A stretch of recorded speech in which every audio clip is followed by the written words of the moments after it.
Thank you for the opportunity to join you today and to present the results of a joint study which was realized by the Assessed Insurance Initiative, Slovenian Insurance Supervisory Agency, my dear colleague, Professor Popovski, and myself. I come from University of Niš, Serbia, which is a small country, the Balkan, but a country that has very close, friendly connections with Azerbaijan and strategic partnerships.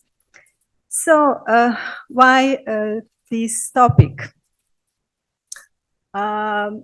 Since 2004, when the term ESG was used for the first time in the UN Global Compact document, ESG movement has been grown to a global phenomenon, and ESG data is going mainstream.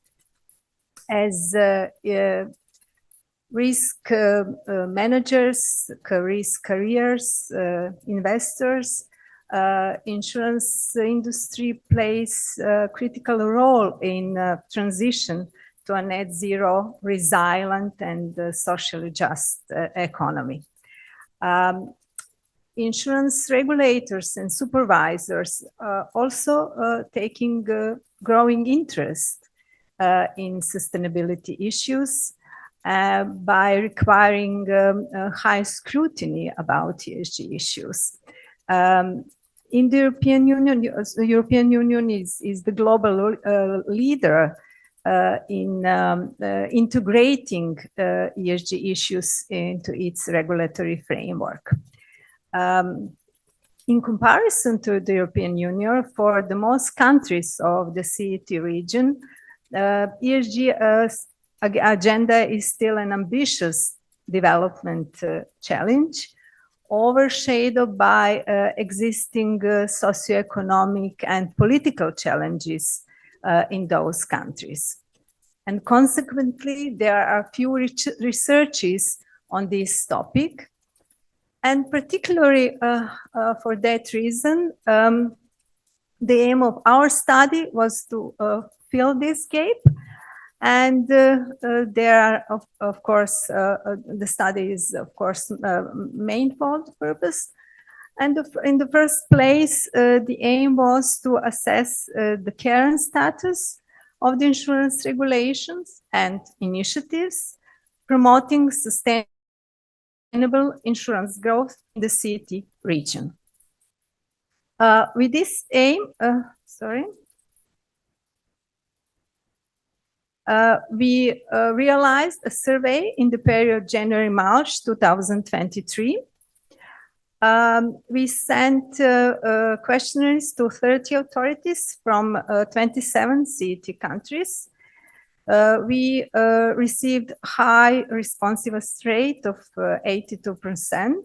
That means that we received the data from 22 CEET countries. On this slide, you can see the list of the respondent jurisdictions. Of course, the last column, the status of your memberships or accession process is from the period the survey has been conducted. Now we have some changes concerning Georgia, Moldova, Bosnia and Herzegovina, which became candidate countries.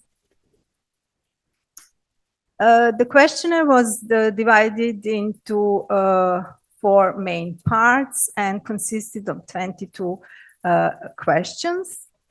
And a deep dive into survey data resulted in important findings. We divided them in 6 key insights and 10 findings, and I would like to draw your attention to those findings today. So our general impression is that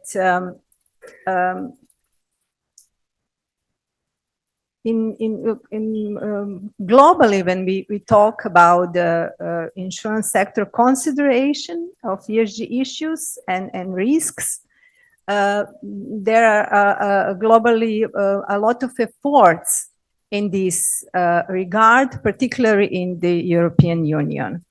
However, the survey data indicate that insurance sector consideration of ESG issues and risk in the CEET region has still not gained momentum. Of course, the region is not homogeneous. There are EU member countries, not EU member countries. And according to the ESG regulatory supervisory framework development, the CEET countries can be divided into different groups. We call them established, advancing, and initiating group of countries.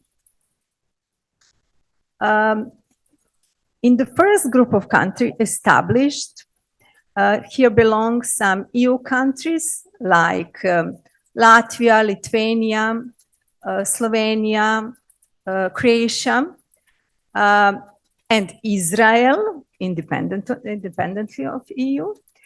So those this group of countries, those countries, they have legislation and non-legally binding documents to address ESG integration in investment activities, in insurance product offer, and ESG and sustainability disclosure. Moreover, those countries have adopted and apply specific guidelines to identify, measure, and manage climate-related risks. The second group of countries, which we call advancing, here we put some the other EU countries like Bulgaria, Romania, for example. There is EU binding legislation in place. However, the integration of climate-related risk in the regulatory and supervisory framework is lagging behind the first group of countries.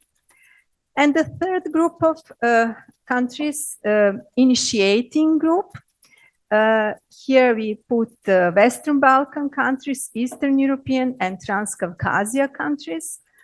These countries have not yet started integrating ESG factors into regulatory framework, but may have initiated that or plan to that work through EU accession process requirements and or international collaboration, for example, through different twinning projects. Two more things concerning the level of ESG regulatory framework development. We collected a lot of qualitative data and wanted to translate into quantitative data and to find out, are there any relationships between key variables? And we we proved that there is the relationship between the insurance market penetration rate and the level of insurance of ESG regulatory framework development. That means that the authorities that are operating at the markets with the higher penetration rate, they are also engaging in applying new standards and new methodologies for managing emergent risks, such as climate-related risks. On the other hand, authorities, supervisory authorities operating at the market with a lower penetration rate are primarily directed to the market, insurance market development. The second conclusion is that there is no relationship between the structure of the insurance authority, whether it is integrated authority, partly integrated, or independent authority, and the level of ESG regulatory framework development. So the level of the development, the maturity, depends on the priorities which is given to those topics by the managing structure of the supervisory authority. The second finding was related to environmental risk and more precisely climate-related risks. As can be seen from the slide, there are findings of the World Economic Forum Global Risks Participation Survey for 2022-23. As you can see from the slide, environmental risks still dominate on the global risk landscape.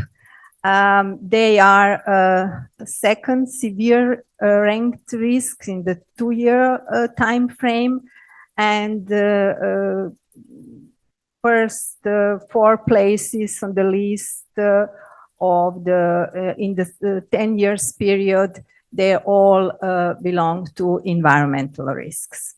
So in order to evaluate and measure environmental risk and climate-related risks, a fundamental part is having a common definition of those risks, and to know how those risks translate to financial risks, how can they impact individuals and financial system as a whole.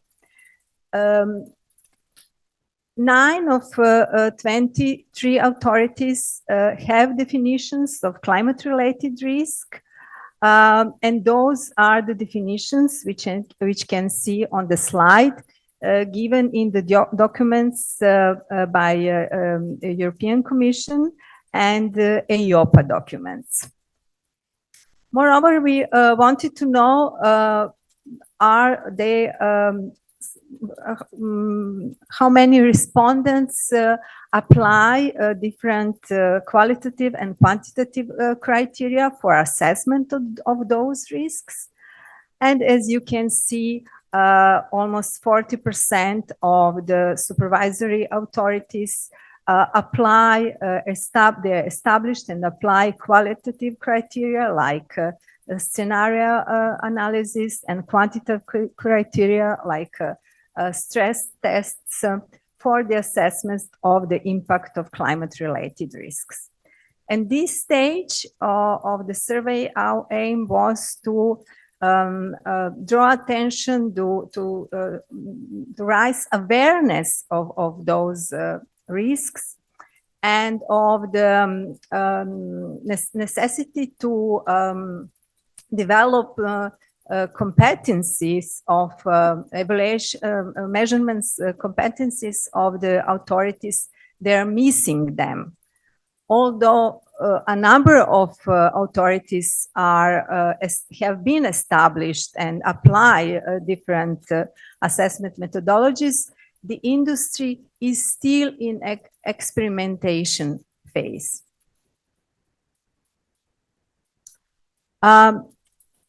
A first step for the insurance supervisors is to raise awareness on the importance of ESG issues. And that could be in different ways, like through green publications, organization of international conferences, thematic seminar, and so on. And almost 60% of the respondents indicated that they organize such campaigns and events. As you know, sustainability development goals have been established in 2015, and insurance industry plays and as a risk protection mechanism plays an important and direct role in 9 of SDGs and as an indirect role in 5 SDGs.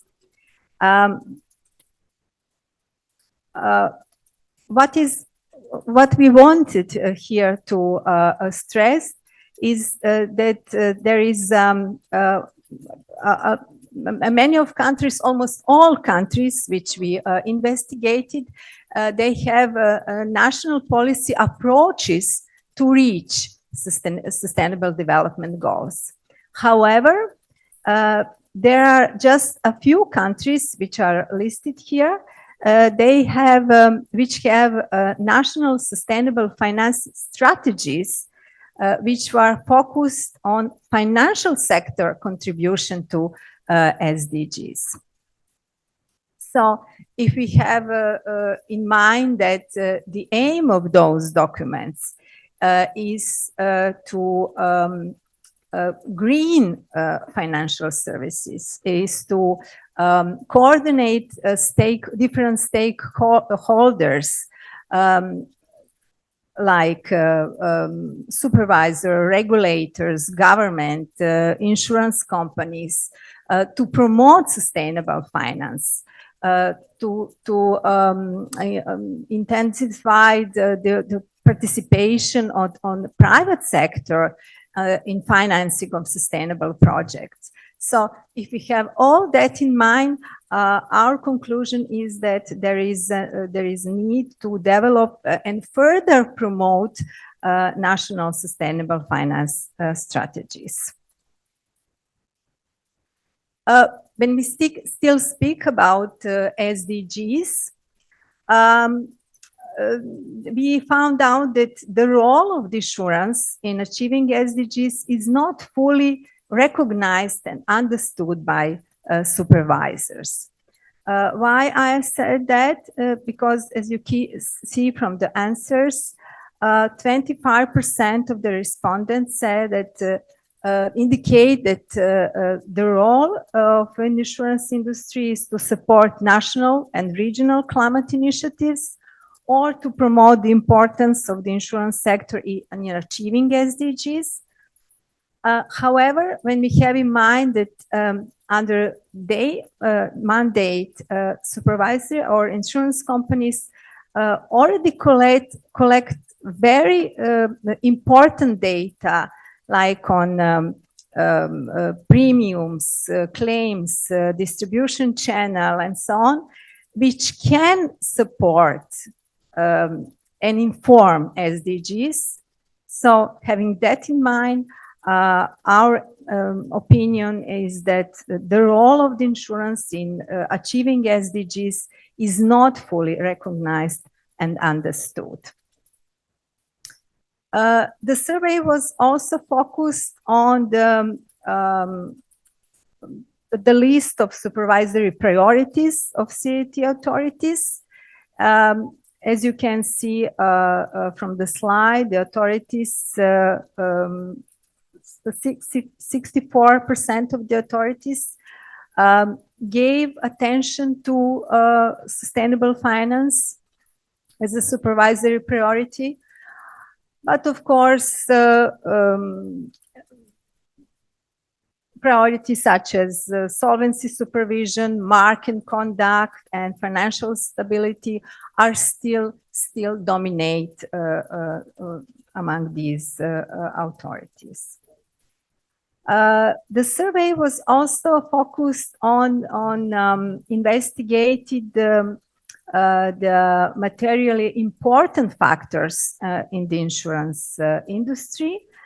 And as you can see, governance issues are the most critical, the most materially important factors in the insurance industry. Among governance issues, in the first place, actuary function, quality of corporate governance, and internal audit. Due to a very intensive application of digitalization among S issues, personal data security is the highest ranking S factor, materially important for the insurance industry. During recent years, a lot of regulations have been put in place for incorporating environmental factors into a regulatory framework.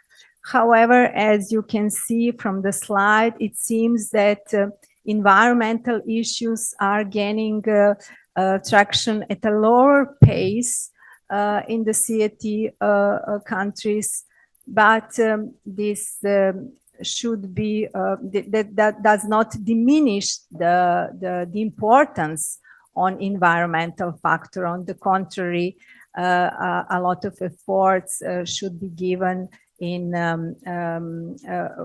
awareness raising campaigns in this regard. Next finding, the most relevant topics for supervisory capacity building in the field of ESG regulation. 86% of the respondents said that limited resources and capacities are crucial to develop, an obstacle to develop a regulatory framework and oversee the integration of ESG issues. 4 respondents said that they rely on external help and consultancy in integrating ESG issues in their regulatory framework. This is the reason why we wanted to identify the areas for ESG and sustainability education and training. And we received the result that the integration and application of ESG practices in the insurance sector are the main field of the training, but also the integration of climate-related risk into prudential supervision and into market conduct. And the last finding was concerned with the most pressing risks and challenges in setting supervisory priorities and developing strategies in sustainability and ESG regulation domain. This is, of course, as already said, lack of data, expertise, internal capabilities and resources, but also lack of international standards, particularly for incorporating sustainability into insurance, within the insurance industry, lack of common methodologies, inconsistencies of different methodologies, not clear regulation, but also lack of political support.